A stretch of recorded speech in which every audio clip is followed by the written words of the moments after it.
یہ کہانی ایک ایسے باپ کی ہے جس نے غربت کے باوجود مٹی سے رشتہ جوڑا، اور ایک ایسے بیٹے کی جس نے شہر سے دوستی کر لی۔ ایک باپ جس نے اپنے بیٹے کو پڑھایا لکھایا، بڑا آدمی بنایا۔ آخر اس بیٹے نے ایسا کیا کیا کہ اس کا باپ بستر کے ساتھ لگ گیا؟ یہ وجہ جاننے کے لیے کہانی کو مکمل دیکھیں، کیونکہ یہ کہانی ہے غرور کی، نادانی کی، اور آخر میں شرمندگی کی۔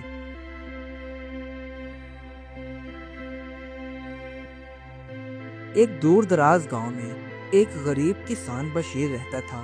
اس کے ہاتھوں میں چھالے تھے، چہرے پر تھکن، اور آنکھوں میں اپنے بچوں کے لیے خواب تھے۔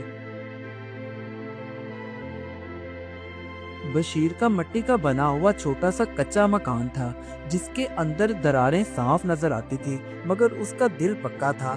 کھانا ان کے گھر سادہ بنتا، سہولتیں کم تھے، مگر رزق حلال کی خوشبو صاف نظر آتی تھی، جس کی وجہ سے سارے دن کی تھکن ختم ہو جاتی۔ بشیر کا بیٹا سہیل اکثر راتوں کو جاگ جاگ کر دیر تک لالٹن کی روشنی میں پڑھائی کرتا رہتا، اور جب کبھی بشیر کی نظر اپنے بیٹے پر پڑتی تو وہ تھکا ہارا خاموشی سے اللہ تعالیٰ سے دعا کرتا، یا اللہ میرے بیٹے کو کامیابی اور کامرانی عطا فرما۔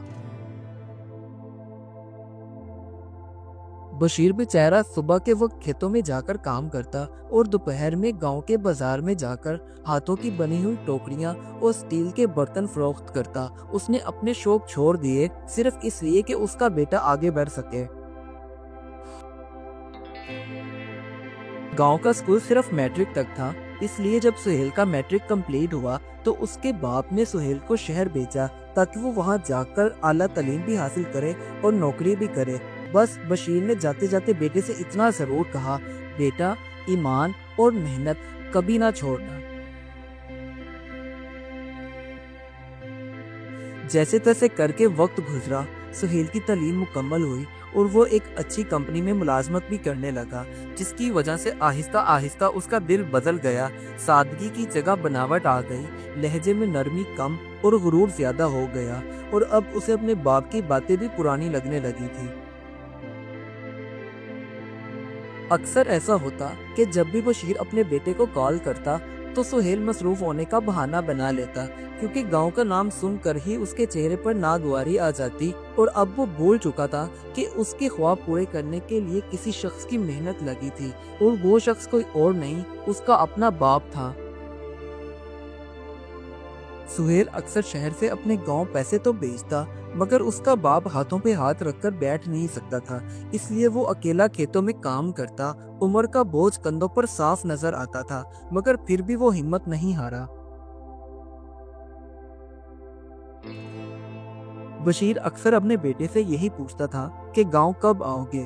تو سہیل نے تنگ آ کر اپنے باپ کے نام ایک خط لکھا، جسے بشیر نے گاؤں کے ایک بچے سے پڑھوایا۔ اس میں لکھا تھا، ابا اب گاؤں آنا مشکل ہے۔ یہ سن کر آنکھوں میں بشیر کی نمی آ گئی، مگر زبان پر پھر بھی شکوہ نہ آیا۔ اس رات بشیر کی طبیعت بگڑ گئی، جس کی پہلی وجہ تو اس کے بیٹے کی باتیں جو اس کے کانوں میں گونج رہی تھی، اور دوسری وجہ سردی تھی۔ اس کی طبیعت خراب ہونے کی وجہ سے اس کے پڑوسیوں نے اسے سنبھالا، مگر بیٹے کو خبر ہونے کے باوجود بھی نہ آیا۔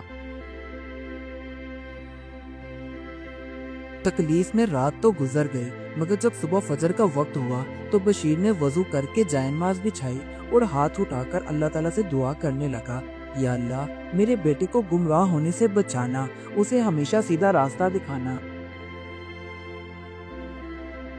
ایک دن گاؤں کے کسی شخص نے سہیل کو کال کر کے بتایا کہ تمہارا باپ اب دن بدن کمزور ہوتا جا رہا ہے اور بیمار رہتا ہے۔ یہ سن کر اس کے دل کے کسی کونے میں ایک چبھن سی محسوس ہوئی، اور وہ سوچنے لگا۔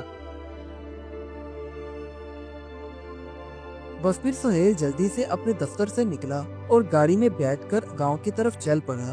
وہ کئی سالوں بعد گاؤں واپس آ رہا تھا، اور راستے میں اسے اپنا رویہ یاد آتا رہا کہ اس نے اپنے باپ کے ساتھ کیا سلوک کیا، اور اس کے سوالوں کا جواب اس نے کس طرح دیا۔ آخرکار سفر ختم ہوا اور سہیل اپنے گھر پہنچا۔ باپ نے جب اپنے بیٹے کو دیکھا تو آنکھیں بھر آئیں۔ کوئی شکایت نہیں، کوئی سوال نہیں، بس خاموشی اور مسکراہٹ تھی۔